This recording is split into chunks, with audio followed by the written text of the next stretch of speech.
देखिए भरत जी, दूसरा चरण काफी महत्वपूर्ण चरण है क्योंकि पहले चरण में जिस तरीके से मतदान का प्रतिशत रहा है, पूरे जी। उत्तर प्रदेश में अगर आप देखेंगे तो घटा है और उत्तर प्रदेश की कई सीटें ऐसी रहीं जहां पर 10% के आसपास भी मतदान प्रतिशत घट गया, तो ये यकीनन चिंता का विषय तो है। लेकिन हुँ, पहले चरण से दूसरे चरण में क्या कोई बहुत ज्यादा अंतर है? बहुत ज्यादा अंतर एक लिहाज में नहीं है, क्योंकि पश्चिमी उत्तर प्रदेश की सभी सीटें हैं। लेकिन पहले चरण में जब भारतीय जनता पार्टी को इस बात का गणेश एहसास हुआ, पहले पंखा चरण बंद में करके जाओ जब भारतीय जनता पार्टी लाइट बंद को कर इस यार, बात लाइट का मार रही है। एहसास हुआ कि मतदान प्रतिशत कम हुआ है, उसके बाद से जी। अगर आप देखेंगे तो भारतीय जनता पार्टी के तमाम नेताओं की और खुद प्रधानमंत्री नरेंद्र मोदी की भाषा में बदलाव हुआ। मैं सीधे हुँ, सीधे आपको सीटों पर लेकर के चलता हूं कि सीटों पर क्या कुछ समीकरण कहते हैं और कहाँ क्या कुछ है। बात अगर हुँ, करिए तो इस पूरे चरण में सबसे ज्यादा नजर अगर किसी की रही लोगों की, तो वो मेरठ मेरठ की सीट है। अब हुँ, मेरठ की सीट पर अरुण गोविल चुनाव लड़ रहे हैं, लेकिन हुँ, यहां मुकाबला जो है भरत जी, ये भाजपा बनाम सपा है ऐसा नहीं है। यहां हुँ, मुकाबला त्रिकोणीय है, क्योंकि हुँ, बसपा ने यहां जो प्रत्याशी उतारे है क्या कि हुँ, यहां पर तकरीबन 41% मुस्लिम हैं हुँ, मेरठ में। लेकिन हुँ, ना सपा सपा ने यहां मुस्लिम उतारा, ना बसपा ने यहां हुँ, मुस्लिम उतारा। अरुण हुँ, गोविल की टेंशन की ये एक बड़ी वजह है, एक हुँ, बड़ी वजह ये टेंशन की है कि यहां पर कोई भी मुस्लिम हुँ, कैंडिडेट नहीं है। हुँ, बीएसपी ने यहां ब्राह्मण उतार दिया। हुँ, अगर आप सपा को देखिए तो उन्होंने दलित उतार दिया, और हुँ, बीजेपी से अरुण गोविल एक स्टार फेस है। लेकिन हुँ, अरुण गोविल के सामने दिक्कत क्या है कि वो स्टार फेस तो है, साथ ही हुँ, साथ वो पैराशूटेड कैंडिडेट भी है। हुँ, वो सिर्फ भगवान राम के नाम पर, रामायण में जो उन्होंने भगवान राम के किरदार का अभिनय किया था, हुँ, उसके हुँ, आधार पर और अयोध्या के राम मंदिर के आधार पर तमाम चीजों पर वो वोट मांग रहे हैं। लेकिन अभी मैं उनका एक इंटरव्यू एक देख रहा था, जिसमें वो हुँ, कह रहे हैं कि मैंने भाजपा से टिकट मांगा नहीं था, मुझको तो भाजपा ने बुलाकर टिकट दिया है। पहला। हुँ, दूसरा, हुँ, उन्होंने एक स्टेटमेंट दिया एक रैली में, योगी आदित्यनाथ की रैली में उन्होंने कहा, क्योंकि वो हुँ, भी जानते हैं एक मिनट। हाँ, हाँ, हाँ। मेरठ में ठाकुर समाज बड़े भयंकर पैमाने पर नाराज है।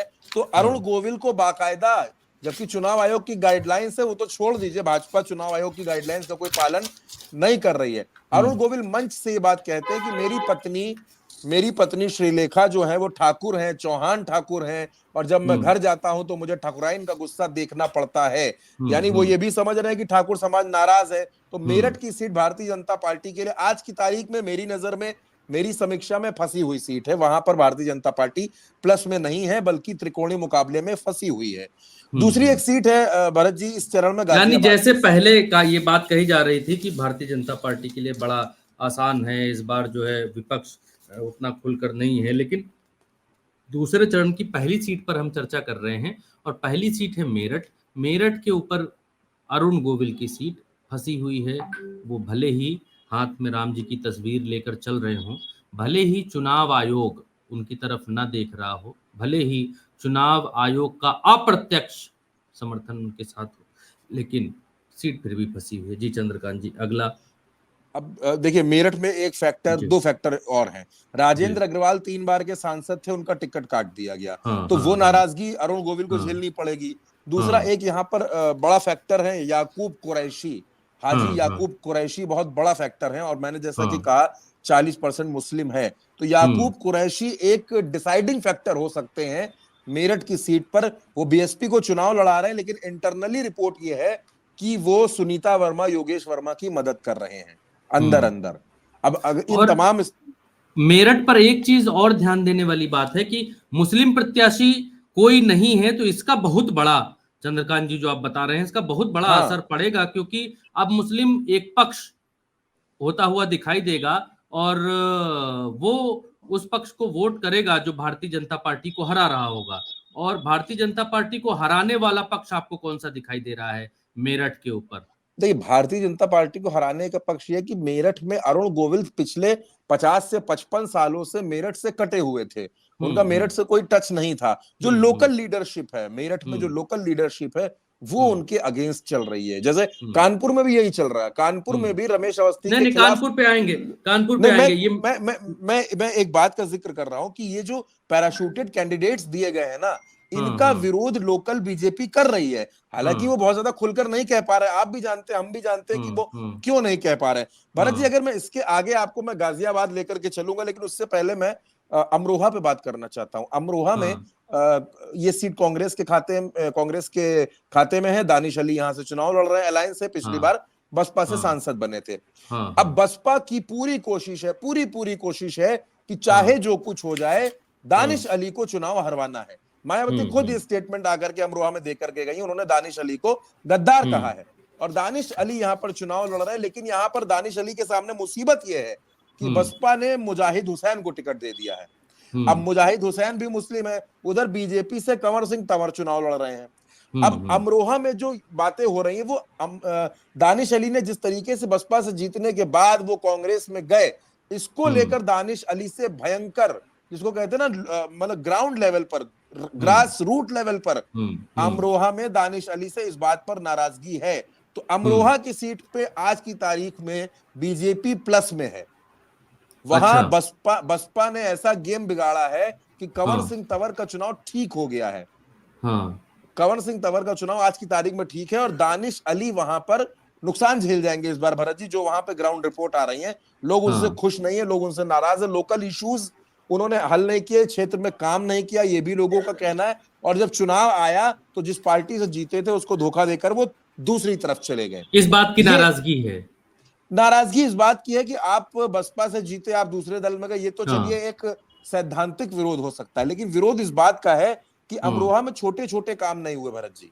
जो छोटे छोटे काम होने चाहिए थे वो भी नहीं हुए। दानिश अली ने, मतलब कि जीतने के बाद दानिश अली अपने आप को राष्ट्रीय स्तर का नेता मान लिए, दिल्ली में ज्यादा समय देने लगे, दिल्ली में समय देने लगे, भारत जोड़ो यात्रा में राहुल गांधी से मिलने में और सिंपैथी गेन करने में। जब रमेश भिदोड़ी वाला मैटर हुआ तो इनको लगा कि मेरी पहचान नेशनल लेवल की हो गई, इन्होंने अमरोहा से बिल्कुल मुंह मोड़ लिया था भरत जी, और उसका नुकसान इनको उठाना पड़ सकता है। और ये जो बीजेपी और बीजेपी और जयंत चौधरी आपस में मिले हैं, इसका कुछ फैक्टर इस सीट के ऊपर दिखता है क्या? नहीं, अमरोहा देखिए, अगर आप पश्चिम में देखिए, factor no doubt Jayant Chaudhary के फैक्टर वहां पर जाट वोटर्स में क्यों नहीं होगा, बिल्कुल है वो फैक्टर।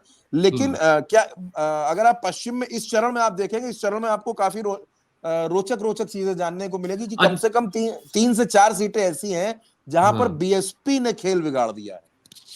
बीएसपी ने खेल बिगाड़ दिया है।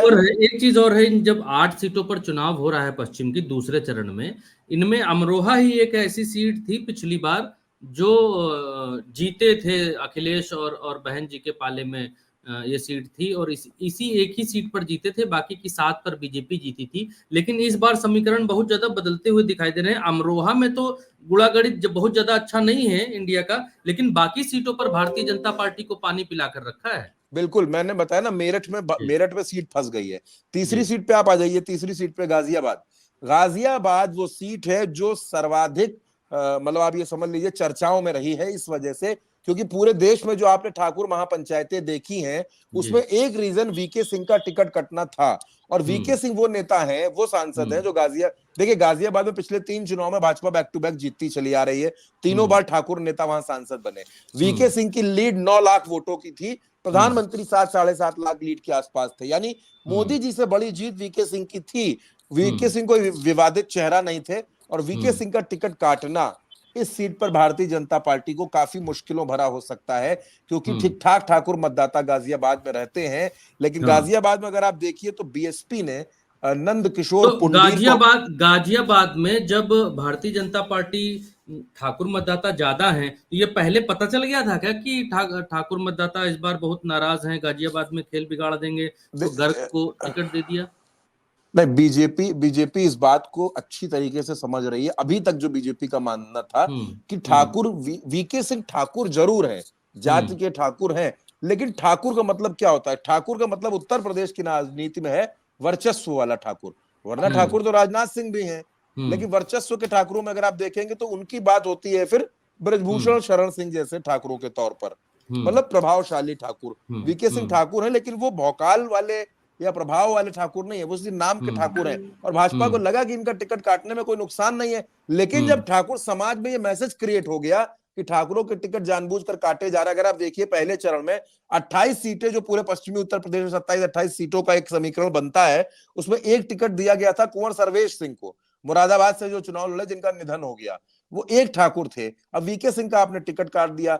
अब गाजियाबाद में इंडिया गठबंधन ने क्या किया कि कांग्रेस की तरफ से वहां डॉली शर्मा चुनाव लड़ रही हैं। डॉली शर्मा वहां लंबे वक्त से एक्टिव हैं, लोकसभा भी लड़ चुकी हैं, मेयर का चुनाव भी लड़ चुकी हैं, तो वो कोई अनभिज्ञ चेहरा नहीं है, जाना पहचाना चेहरा है डॉली शर्मा। और ब्राह्मण वर्सेस ठाकुर की लड़ाई में डॉली शर्मा वहां प्लस हो रही थी, लेकिन अब क्योंकि चुनाव वहां ये है गाजियाबाद में लड़ाई त्रिकोणी है। नंदकिशोर पुंडीर है बीएसपी के, वो भी वहां चुनाव लड़ रहे हैं, लेकिन गाजियाबाद की सीट भाजपा के लिए फंसी हुई है। भाजपा के लिए इस लिहाज से फंसी है कि जो रिपोर्ट्स आ रही है भरत जी, राजपूतों के बीच से, क्षत्रियों के बीच से, उनका कहना है कि हम उसको वोट देंगे जो भारतीय जनता पार्टी को चुनाव हरा रहा होगा। तो अगर डॉली शर्मा इस स्थिति में होती हैं कि वो वीके सिंह को चुनाव हरा सकती हैं, तो ठाकुर बड़ी तादाद में डॉली शर्मा के साथ जा सकता है। और वीके सिंह भी एक तरीके से आप कहिए कि चुनाव में जो रंग गाजियाबाद में होना चाहिए था, वो रंग नहीं है। नाराजगी वहां पर साफ तौर पर देखने को मिल रही है। और नाराजगी सिर्फ वहीं पर नहीं है, नाराजगी उसके बिल्कुल सटी सीट नोएडा गौतम बुद्ध नगर की जो सीट है, जहां भी 26 अप्रैल को वोट पड़ने हैं, और महेश शर्मा वहां भारतीय जनता पार्टी के प्रत्याशी हैं नोएडा में। लेकिन अब नोएडा में क्या हुआ कि आपको भी याद है कि एक एपिसोड वहां चला था कि पहले सपा ने महेंद्र नागर को टिकट दिया, फिर काटा, राहुल अवाना को दिया, फिर महेंद्र नागर को टिकट दिया। तो महेंद्र अवाना को टिकट देकर समाजवादी पार्टी को लगता है कि वो गुर्जर, मुस्लिम और यादव 3 समीकरण साध लेगी वहां पर नोएडा में।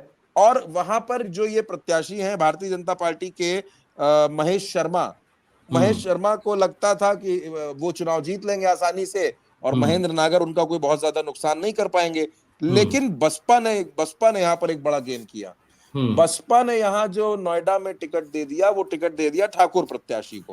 अब बसपा वहां कॉम्बिनेशन बना रही है ठाकुर प्लस दलित, सपा बना रही है गुर्जर, यादव, मुस्लिम, और महेश शर्मा को लगता है कि मेरी छवि तो ठीक ठाक है, मैं चुनाव जीत जाऊंगा। महेश शर्मा यहाँ पर फंसे हुए हैं। अच्छा, महेश शर्मा के साथ भी आपको याद होगा, अच्छा दूसरा एक फैक्टर और है नोएडा में, आपको याद होगा तभी महेश शर्मा ये बात कह रहे थे कि जो योगी मोदी को अपना नहीं मानता, वो अपने बाप को भी अपना नहीं मानता। अभी 2-3 दिन पहले। हाँ, ये तो उनकी हताशा है, ये उनकी छटपटाहट है, लेकिन उनके सामने एक फैक्टर और मजबूती से खड़ा है। वो आपको याद होगा श्रीकांत त्यागी, जो सोसाइटी में महिला से विवाद हुआ था। त्यागियों का बहुत विरोध है। और त्यागी बाद में उन्होंने पॉलिटिकल पार्टी बनाई। उनका कहना था कि महेश शर्मा को जो फेवर हमारा करना चाहिए था, वो उन्होंने नहीं किया, जिस वजह से त्यागी समाज के लोगों ने, क्षत्रिय समाज के लोगों ने बड़े पैमाने पर नोएडा में पंचायतें की हैं। और सिर्फ गाजियाबाद ही नहीं भरत जी, नोएडा में भी क्षत्रिय वोटर्स बहुत ठीक ठाक संख्या में हैं, बहुत ठीक ठाक संख्या में रहते हैं। मतलब आप समझिए कि उत्तर प्रदेश में ज्यादातर वो लोग जो लखनऊ, कानपुर, इस बेल्ट के थे, पढ़ने लिखने वाले लड़के थे, वो नोएडा, गाजियाबाद में जाकर सेटल्ड हुए हैं, वो वहां रहने लगे, वो वहां के वोटर्स बने हैं। तो यहाँ जो पश्चिम की, इधर मेरठ की, बागपत की, बिजनौर की, इन तमाम सीटों की जो नाराजगी है, इसका मैसेज नोएडा, गाजियाबाद तक है। और दोनों सीटें ठाकुर प्रभावी, ठाकुर बाहुल्य है। तो त्यागी समाज हो, सैनी समाज हो, गुर्जर समाज हो, क्षत्रिय समाज हो, ब्राह्मण समाज हो, ये समाज लगातार पंचायतें कर रहे हैं। इन समाज की पंचायतों का विरोध भारतीय जनता पार्टी को नोएडा और गाजियाबाद में झेलना पड़ेगा भरत जी। अब मैं आना चाहता हूं, चलिए अब दर्शकों को बता देते हैं, क्योंकि क्रमबद्ध चल रहे हैं। मेरठ, अमरोहा, गाजियाबाद और गौतम बुद्ध नगर, 8 में से इन 4 सीटों का विश्लेषण चंद्रकांत जी ने किया है। और इनमें मेरठ इंडिया मजबूती से लड़ता हुआ दिख रहा है चंद्रकांत जी को, और अमरोहा में दानिश अली को डेंट लग सकता है, वहां पर एनडीए मजबूती से लड़ता हुआ चंद्रकांत जी को दिख रहा है। गाजियाबाद में अमरोहा में बसपा भी मजबूती से लड़ रही है भरत जी, बसपा भी मजबूती से लड़ रही है। बसपा और एनडीए की टक्कर वहां आप देख रहे हैं। हाँ, बिल्कुल बिल्कुल, बसपा और एनडीए की टक्कर अमरोहा में देख रहे हैं आप। और गाजियाबाद में भी एनडीए की तरफ इंडिया मजबूती से लड़ रहा है। और वीके सिंह का टिकट काटे जाने की वजह से आपने बताया कि गाजियाबाद में स्थिति बुरी है भारतीय जनता पार्टी की। गौतम बुद्ध नगर की सीट पर भी मामला पेचीदा है, फंसा हुआ है। तो 4 में से 3 सीटों पर भारतीय जनता पार्टी बुरी तरीके से अभी तक चंद्रकांत जी के एनालिसिस में दिख रही है फंसी हुई। अमरोहा में एनडीए और बसपा की टक्कर है। अब आगे चलेंगे। मैं अब चलना चाहता हूं बुलंदशहर की सीट पर। बुलंदशहर में भोला सिंह लगातार 2 बार से सांसद हैं और भोला सिंह जी इस बार भी चुनाव लड़ रहे हैं, लेकिन मायावती ने यहाँ पर गियर चेंज किया बुलंदशहर में। जी उन्होंने जी। नगीना में जो चुनाव जीते थे गिरीश चंद्र, उनको हाँ हाँ। उठाकर बुलंदशहर में टिकट दे दिया। अब ये हम्म सीट इंडिया अलायंस में गई है कांग्रेस के हिस्से में। हम्म कांग्रेस ने यहाँ उतारा शिवराम वाल्मीकि को। अब हम्म देखिए, शिवराम वाल्मीकि राजनीति के बिल्कुल एक समझिए ना कि राजनीति में तो है, लेकिन हम्म वो किनारे वाली राजनीति के नेता हैं, कि हम्म वो एक किनारे की राजनीति कर रहे थे। उसकी हम्म तुलना में अगर आप गिरीश चंद्र को देखेंगे तो हम्म गिरीश चंद्र बेहद मंझे हुए, नपे तुले, हर हम्म राजनीति में हर तरीके की विधा के माहिर नेता हैं। हम्म नगीना से पिछली बार 19 की ऐसी जो कहा जाता है लहर आंधी तूफान के बीच में चुनाव जीत करके आ गए, और नगीना से जीतने के बावजूद उन्होंने ये रिस्क उठाया कि हम्म वो बगल की सीट बुलंदशहर में चुनाव लड़ने आ गए। अब भोला हम्म सिंह देखिए 2 बार के सांसद हैं, हम्म। 14 और 19 में लहर के तो सांसद बन गए, लेकिन इस बार एंटी इनकम्बेंसी झेल रहे हैं तो इस ये बार। सीट इंडिया की तरफ से कांग्रेस के खाते में है, हाँ, बुलंदशहर। कांग्रेस के खाते में। यहाँ पर शिवराम हम्म, वाल्मीकि प्रत्याशी हैं कांग्रेस के हाँ सिंबल पर। और अब यहाँ पे क्या है भरत जी, आप देखिए हाँ कि हाँ। भोला सिंह के सामने दिक्कत यह है कि भोला सिंह को एंटी इनकम्बेंसी झेलनी पड़ रही है, और हम्म गिरीश चंद्र क्योंकि मंझे हुए नेता हैं, सांसद रहे, हम्म लोग ऐसा भी बताते हैं कि नगीना में सांसद रहने के दौरान ही उन्होंने हम्म बुलंदशहर में अपनी आवक बढ़ा दी थी, शायद उनको हम्म मायावती की तरफ से। क्योंकि आप देखिए कि बसपा के पिछली बार जो 10 सांसद जीते थे उसमें गिरीश चंद्र ही हैं जिनका टिकट आपने रिपीट देखा है। बाकी हम्म ज्यादातर तो छोड़ के चले गए या मायावती ने टिकट काट दिया, हम्म नहीं दिया। लेकिन हम्म गिरीश चंद्र को मायावती ने टिकट दिया है, वो भी सीट बदल कर दिया है। अब गिरीश बुलंदशहर। गिरीश चंद्र चंद्रकांत खुद ही चाह रहे थे कि वो बुलंदशहर से चुनाव लड़े, उनकी हम्म इच्छा उन्होंने जाहिर की थी और मायावती ने उनकी इच्छा पूरी भी की। तो बिल्कुल ये बिल्कुल, बहुत पहले से वो तैयारी कर रहे थे कि उनको बुलंदशहर से इस बार लड़ना है। तभी मैं कह रहा हूं ना कि वो लंबे वक्त से मैंने भरत जी बताया ना कि वो लंबे वक्त से बुलंदशहर उनका आना जाना था। उनको ये बात पता थी तो कि क्या राजनीति में कहाँ देख रहे हैं बुलंदशहर को, कहाँ देख रहे हैं आप? दरअसल जानना है। मैं देखिए, मैं इस सीट पर मैं गिरीश चंद्र को मजबूत मानता हूं। इस सीट पर अच्छा, गिरीश चंद्र को बिल्कुल ईमानदारी से मैं गिरीश चंद्र को मजबूत मानता हूं। गिरीश चंद मैं मतलब ये बसपा के पास जाते हुए देख रहे बसपा हैं आप ये बिल्कुल, सीट? देखिए मैं अच्छा। अमरोहा और ये बुलंदशहर, ये दोनों सीटें बसपा के लिहाज से काफी महत्वपूर्ण है, काफी महत्वपूर्ण है। हम्म। दूसरा, अगर आप ठीक। देखिए, अब बुलंदशहर के बाद अगर हम चले अलीगढ़ की सीट पर, तो हम्म अलीगढ़ में मुस्लिम वोटर्स ठीक ठाक संख्या में, ठीक ठाक क्या, हाँ मजबूत संख्या में है। हाँ लेकिन हाँ। यहां पर सबने गेम किया। अब भाजपा से यहां सतीश गौतम चुनाव लड़ रहे हैं, मोदी जी उनको मंच से छोटा भाई बता करके गए, और अलीगढ़ ही वो सीट है जहां हम्म पर नरेंद्र मोदी जी के चेहरे की हताशा देखने को मिली, कम मतदान वाली हताशा देखने को मिली, जहां पर यह पता चला कि मोदी जी कम मतदान से परेशान है। और अलीगढ़ में ही उन्होंने हिंदू बनाम मुस्लिम चुनाव को बनाने की कोशिश की। लेकिन अब हम्म भाजपा के सामने सतीश गौतम के सामने दिक्कत यह है कि यहां पर जो गठबंधन है, हम्म समाजवादी पार्टी का और कांग्रेस का जो गठबंधन है, उसने हम्म और बसपा ने, दोनों हम्म। ने यहां पर मुस्लिम नहीं उतारा। सपा गठबंधन ने यहां जाट बिरादरी के विजेंद्र सिंह को उतारा, मायावती अच्छा, ने ये यहां तो चमत्कार है कि अलीगढ़ जब मुस्लिम बाहुल्य सीट है तो मुस्लिम नहीं उतारे गए। यही तो ये जो ध्रुवीकरण हो सकता था ना, हो जाए हिंदू बनाम मुस्लिम का चुनाव बनता, तो हाँ। उसको रोकने के लिए जाट बिरादरी के विजेंद्र सिंह को अखिलेश ने टिकट दिया, और हम्म मायावती की पार्टी ने यहां ब्राह्मण कार्ड चला। अब देखिए, हम्म जो अलीगढ़ में ब्राह्मण है वो 10 से 11% के आसपास है, हम्म और दलित जो है वो 24 से 25% के आसपास है। हम्म और मायावती ने यहाँ टिकट दिया हितेंद्र कुमार उर्फ बंटी उपाध्याय को, हम्म ब्राह्मण को। हम्म अखिलेश ने उतारा जाट को। अब हम्म सतीश गौतम जो है वो एससी कम्युनिटी से आते हैं, वो फंस गए, हम्म हम्म। वो इस ट्रायंगल में फंस गए। मोदी ये जी तो को बार बार मंच से कहना पड़ा, मेरे छोटे भाई है जिता देना, छोटे भाई है जिता देना। चुनाव फंसा है अलीगढ़ का। ये तो मोए मतलब मोए मूवमेंट होता दिख रहा है अलीगढ़ के भीतर। मतलब ये अब की बार बड़ा सोच समझ के टिकट दिया है कि अलीगढ़ जैसी सीट जिस पर इतना मुस्लिम कम्युनिटी का प्रभाव है, और मुस्लिम कम्युनिटी से टिकट नहीं दिया गया है, और इसमें तो भारतीय जनता पार्टी फंसेगी कि भाई हिंदू वोट तो भाई हिंदू भाई होने के नाते, जाट होने के नाते, या बसपा से जो भाई खड़े हैं वो हिंदू वोट तो इस लिहाज से काटेंगे। प्लस मुस्लिम मतदाता अब ये देखेगा कि जीत कौन रहा है, मजबूत कौन है।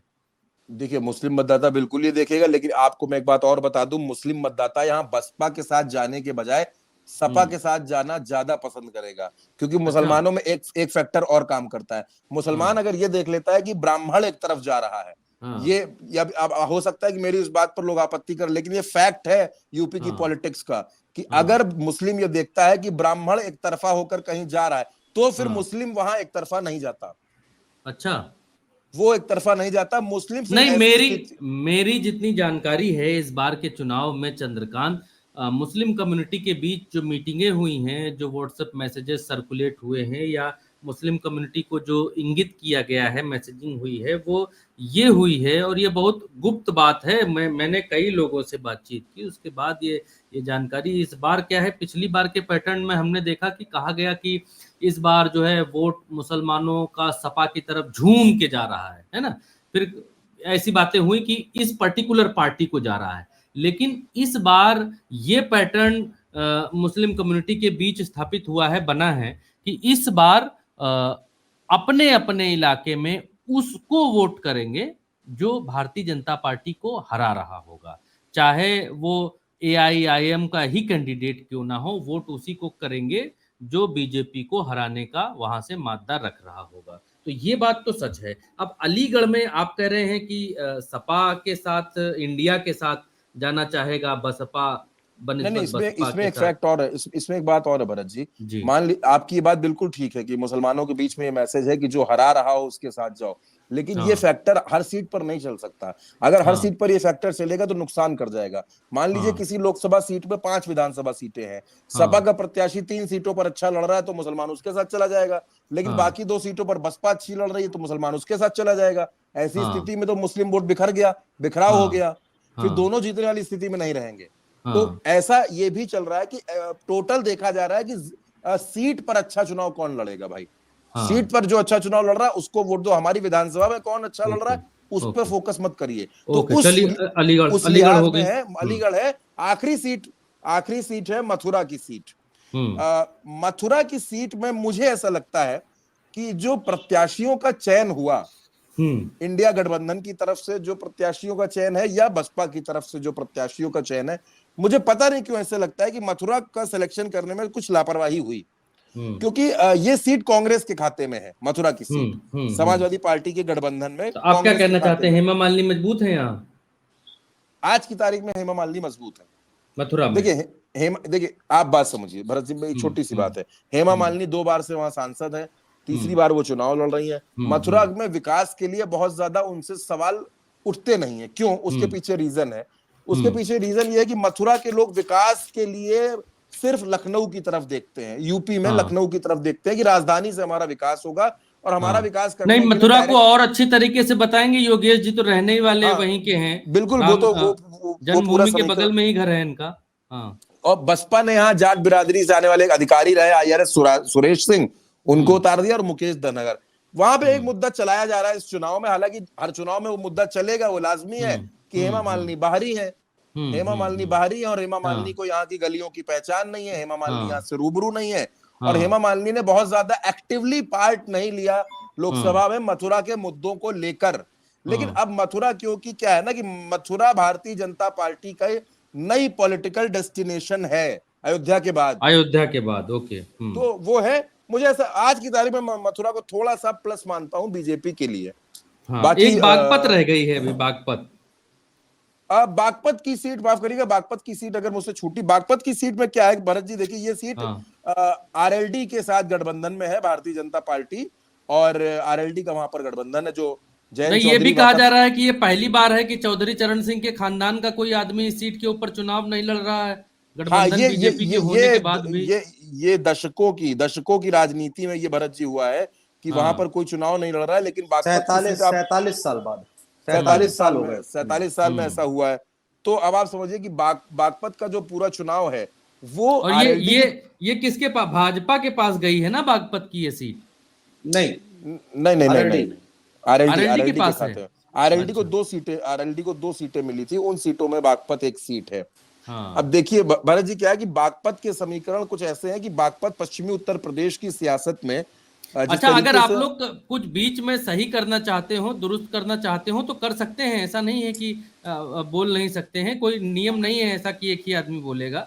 अगर कुछ अब क्या, आपको लगता है तो आप उसमें बोल सकते हैं। हाँ, बताइए। अनुज जी तो पूरा पश्चिमी उत्तर प्रदेश कवर करके आए हैं, बागपत हाँ, भी तो गए हैं। बागपत आपको जाती जाती किधर दिख रही है, ये बताइए। नहीं, बागपत इंडिया गठबंधन के लिए ठीक है, मजबूत है, क्योंकि आरएलडी वहां चुनाव लड़ रही है, लेकिन आरएलडी के परिवार का कोई चुनाव नहीं लड़ रहा है। ये अच्छा। बात ये भी हुई थी कि भाई क्योंकि बागपत की सीट पर चाहे जयंत चौधरी लड़ लेते या जयंत चौधरी अपनी पत्नी को चुनाव लड़ा देते, उनके हाँ। सामने ये ऑप्शन था, लेकिन उन्होंने पार्टी को दी। और यही तो हाँ। सीट थी जब अखिलेश यादव ने इनसे कहा कि बागपत और मुजफ्फरनगर 2 सीटों पर आप चुनाव लड़ लीजिए, हाँ। मुजफ्फरनगर भी आप ले लीजिए, बागपत भी आप ले लीजिए, और अगर आप हाँ। खुद लड़ना चाहते हैं तो खुद लड़ लीजिए।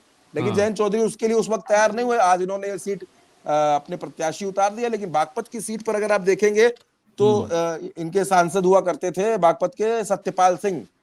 सत्यपाल सिंह ने एक स्टेटमेंट दिया कि बागपत में मुझसे ज्यादा विकास तो किसी ने नहीं करा है जितना काम मैंने किया है, वरना पहले के लोगों ने नरक बना रखा था। पहले कौन था वहां सांसद?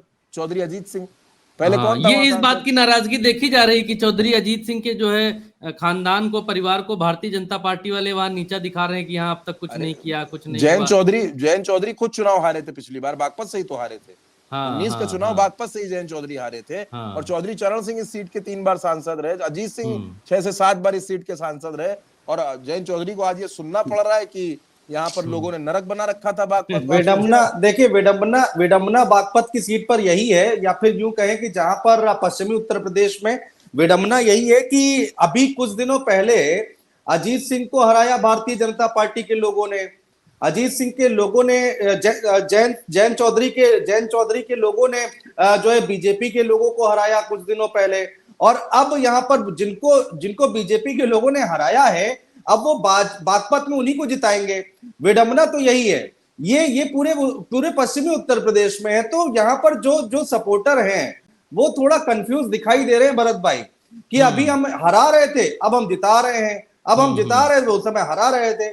तो ये यहाँ पर थोड़ा सा डेंट मारता हुआ दिखाई देगा। तो आप जो है, तो दर्शकों आप ये देखिए कि योगेश जी रहते हैं मथुरा में। आप देखिए, क्योंकि आप उल्टा चश्मा यूसी पर आए हैं दर्शकों, तो आप गंगा यादव कह रहे हैं भरत जी कहाँ चले गए थे, बहुत दिन बाद लाइव आए। नहीं यार, लाइव तो आ रहे थे दोस्त मेरे, कल नहीं आए थे यहाँ, कल कुछ काम आ गया था तो कल नहीं आ पाए थे। हाँ, तो मसला ये है कि योगेश जी रह रहे हैं मथुरा में, ठीक। पहली बात, अनुज श्रीवास्तव जी का एक घर नोएडा में है, एक घर लखनऊ में है, और ये पिछले 15-20 दिनों से इन 16 सीटों के ऊपर विचरण कर रहे थे, वहीं घूम रहे थे एक टीम के साथ। चंद्रकांत जी अवध क्षेत्र के ही रहने वाले हैं। तो योगेश जी ने सीटें दी हैं 3 इन 8 में से भारतीय जनता पार्टी को, यानी 5 सीटें भारतीय जनता पार्टी हारती हुई दूसरे चरण में योगेश जी के मुताबिक लग रही है आज की तारीख में। चंद्रकांत जी के हिसाब से भारतीय जनता पार्टी 2 सीटें जीतती हुई दिख रही है, जिसमें से 6 सीटें भारतीय जनता पार्टी चंद्रकांत जी के हिसाब से हारती दिख रही है 8 में से। अनुज श्रीवास्तव जी पिछले 16-15 दिन से ग्राउंड पर थे, वो 4 सीटों पर देख रहे हैं कि इंडिया मजबूती से लड़ रहा है, और 4 सीटों पर भारतीय जनता पार्टी को नाको चने चबाने पड़ सकते हैं। ये अनुज जी का विश्लेषण, क्योंकि आप उल्टा चश्मा यूसी पर हैं, और उल्टा चश्मा यूसी पर एक इधर की कही, एक उधर की कही, थोड़ा जो है मोदी जी पर बात कर ली, थोड़ा योगी जी पर बात कर ली, हो कर लिया और चले गए, खत्म हो गया। तो हम लोग ऐसा नहीं करते हैं। हम लोग डिबेट के अंत में कुछ निष्कर्ष जरूर निकालते हैं, और कोशिश करते हैं कि हमारा निष्कर्ष आखिरी तो है नहीं, हमारा निष्कर्ष ये तो है नहीं कि हमने जो कह दिया वो पत्थर की लकीर है, लेकिन जो अनुमान है ग्राउंड पर घूमने के बाद, वहाँ के पत्रकारों से मिलने के बाद, या पढ़ने लिखने के बाद, लोगों की सुनने के बाद, क्योंकि हम इस पेशे में हैं, हमारे तक ना करते हुए भी 5 लाख इंफॉर्मेशन रोज आती है, आती है, आती है, आती है, आती है। हमारा धंधा, हमारा काम, हमारा कर्म, हमारी पूंजी वो यही है, लोगों से बात करना, नेताओं से बात करना, लोगों के बीच जाना, समझना, समझने की कोशिश करना, वो यही है। तो इस काम में आज की तारीख में भारतीय जनता पार्टी को दूसरे चरण के चुनाव में भी डेंट लगता हुआ दिखाई दे रहा है, और मोदी जी की भाषा इसकी तस्दीक भी कर रही है, अमित शाह जी की भाषा भी इसकी तस्दीक कर रही है, योगी आदित्यनाथ जी की भाषा भी आज इस चीज की तस्दीक कर रही है कि वो चाहते हैं कि किसी तरीके से चुनाव जो हिंदू मुसलमान की पटरी से बेपटरी हो गया है भारतीय जनता पार्टी की नजर से, जो लोग रोटी रोजगार की बात करने लग गए हैं, इनको किसी तरीके से खींच कर हिंदू मुसलमान पर लाया जाए। इनको ये बात बताया जाए कि मुसलमान तुम्हारे मंगलसूत्र माओ का छीन लेंगे, मुसलमान तुम्हारे घर छीन लेंगे, कांग्रेस मुसलमानों को सब दे देगी, कांग्रेस ये कर देगी वो कर देगी। तो अब 10 साल शासन करने के बाद भी, गौर से सुनिएगा दोस्तों, 10 साल शासन करने के बाद भी नरेंद्र मोदी जी को अगर कांग्रेस के 18 साल पुराने बयान पर चुनाव लड़ना पड़ रहा है, 18 साल पुराना बयान कोट करके उस पर वोट मांगना पड़ रहा है, तो आप ये समझिए कि नरेंद्र मोदी जी के पास मुद्दों का कितना भयानक और भयंकर अकाल है। नरेंद्र मोदी जी को नहीं लगता है कि वो अपने पिछले 10 साल में किए गए कामों के आधार पर अगर लोगों से वोट मांगेंगे तो लोग उनको वोट देंगे। उनको ये नहीं लगता है और इसीलिए मछली मटन नहीं चला, इसीलिए इसके बाद हिंदू मुसलमान करने की कोशिश की जा रही है। अब वोटर को देखना ये है कि उन व्यक्ति के लिए, वोटर के लिए, इस देश के नागरिक के लिए, उत्तर प्रदेश के नागरिक के लिए अच्छा क्या है, बुरा क्या है। क्या बहुत अच्छा काम किया है भारतीय जनता पार्टी की सरकार ने तो सपोर्ट करना चाहिए, नो डाउट।